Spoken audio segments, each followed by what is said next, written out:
Watch this video to learn how to do a proper poke and wrap or military splice connection.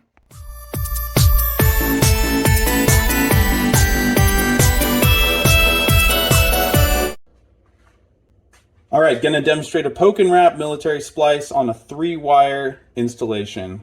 For this demonstration, we're going to assume this wire right here is a 12 volt, an appropriate ignition 12 volt source on the vehicle, meaning this, we've tested this with a meter in this case. This wire only reads 12 volts when the vehicle key is in the on, the run or start position, or the engine's running. We get 12 volts, otherwise we got nothing. This is the constant 12 volt source appropriate on the vehicle, reads 12 volt constant all the time. It's battery power. Okay, so this unit that we're installing, this piece of metal is going to represent the chassis of the vehicle, a good ground point. This is an CalAmp LMU 2630 black box. It's got 2 fuse holders on it that should be 3 amps. Yep, there's a 3 amp fuse. You always want to make sure you make your connections with like 6 inches from the fuse holder. If there's like several feet on this harness in between your connection and the fuse holder, either add a new fuse holder or trim the harness to where you have about 6 inches or so. All right, so strip off maybe 1 inch to 3/4 of this, of your wire that you want to connect to the vehicle wire. Take your automatic side strippers. This is my favorite tool for the job. Other people might use other methods. Separate about 1/8 of an inch to 1/4 of an inch of insulation. Take a poke tool from like Harbor Freight or really any type of poke tool. Go exactly through the center of the conductors and open it up like so. Now you're going to twist the copper strands together on the wire that you want to connect. You're going to pass through the middle. Make sure it's a metal to metal connection. Stop pushing so you don't get your insulation through the middle. You want metal to metal, and then you're going to take the wire and you're going to wrap it around the vehicle wire like so. Keep track of the way you wrapped around. In this case, we went like over, under, because you need to go the same direction with your tape. So now that that's through there, you can use like some crimpers or something to really just pinch that just a tiny bit, just to make sure everything's really solid together. Now you take your tape, like some high quality, like 3M Super 33 Plus or something like that. Get maybe about, I don't know, 3 inches of it or so. Now, I like to start on the side with the 2 wires, but the point is you're going to tape this connection up. See, look what I just did. I just demonstrated what not to do.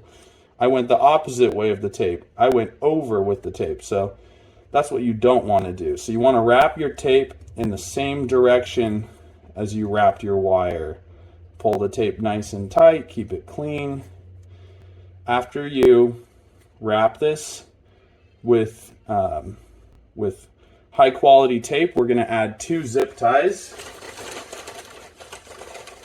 We're going to add one directly over the connection, the junction. So feel under the tape, the connection is right here. Pull that tight. Add a second zip tie as a strain relief on the side with the 2 wires. So this, take your flush cutters. Take your flush cutters and snip off the tails. That is a complete poke and wrap military splice connection. Do the same thing on the other vehicle wire for the ignition 12 volts. Do the wires one at a time, because then you're not going to risk accidentally shorting something out and popping a fuse. So as long as you do your connections one at a time, you're not going to risk doing something silly like that. All right, twist your conductors. We're going to go through like so. Pinch the wires together. We're going to go the other direction just because why not? Actually, I think that's the same direction we just went. So all right, got 3 inches or so of high quality tape. We went around over the top. So I'm going to put this on just like we did. We're just repeating the connection here on this one. Tape it up nicely. I like to end the tape wrap somewhere that's going to be under a zip tie, so that the zip tie also serves the purpose of keeping the tape together. So we're going to do one zip tie over the connection, because like if you ended your zip tie wrap somewhere out here, it might unravel over time. But if you wrap it such that your zip tie is going to also hold the tape, the end of the tape together, then you're going to be good. So now you're going to snip your zip tie tails flush with your flush cutters. Make sure you're using flush cutters, not any, like you can tell if you look at the taper right here that it's completely flush. There's a straight edge on one side. So as long as you use a cutting surface with a completely flush straight edge, you're going to be able to snip those zip tie tails off cleanly. So that's a complete connection there. Now, style points. A lot of technicians want to secure the fuse holders together. This zip tie isn't long enough. Imagine I had an 8-inch zip tie, or like I could use 2 of these 4-inch zip ties. But it's nice and clean to put these together and then find a secure place on the harness that you can like zip tie it together so it'll look something like that, right? Hold it together. Now, as far as the ground is concerned, you're going to strip off maybe, I don't know, maybe about that much. We're going to use a ring terminal and a self-tapping screw. So here's my ring terminal right here. Gonna slip my exposed wire in. Whenever you're crimping something, make sure that it's a metal-to-metal connection within there and that you haven't pushed the insulation into the connection area, because you will not get a proper connection. These are not my crimpers of choice, but it's what I had nearby. Always give it a stress test once you do this. Pull on it firmly to make sure that you've made a good crimp there, you've made a good connection.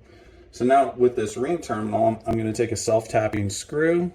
We're going to go into the chassis. Now, if you're going to an appropriate ground location, again, hopefully this is somewhere that's not visible to the driver, not visible to anyone. It's going to be behind some panels or something you have to pop off to access. What I like to do, just for an extra, style point, I like to take like my flush cutters, where I'm going to do the ground. Just a friendly reminder to always check behind where you're going to do the ground to make sure you're not going to hit anything behind the sheet of metal. I'm not going to do this very thoroughly, but you get the idea, where I'm going to scrape off, just not an excessive amount to where it looks, crazy. But what I like to do is make sure I have a metal-to-metal connection between the ring terminal and the chassis, instead of relying on the interior of the screw to go through the metal for your connection. I don't like paint up against the ring terminal. Okay, so that's just style points there too.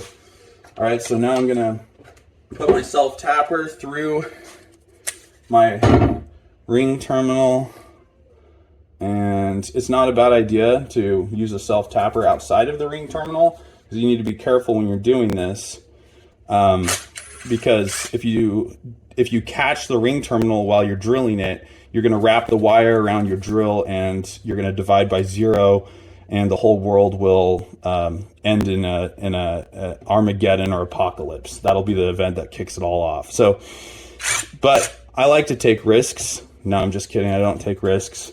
So I'm going to go ahead and spin this through the eyelet.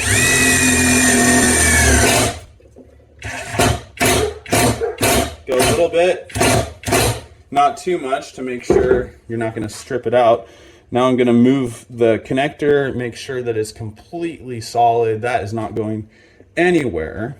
And assuming you've secured the fuse holders in a way that makes sense, and you've zip tied up and secured all of your loose wire, that is a complete 3-wire connection. Of course, we're not going to discuss mounting and installing this unit right now. The point was to focus on the wiring and grounding methods. All right.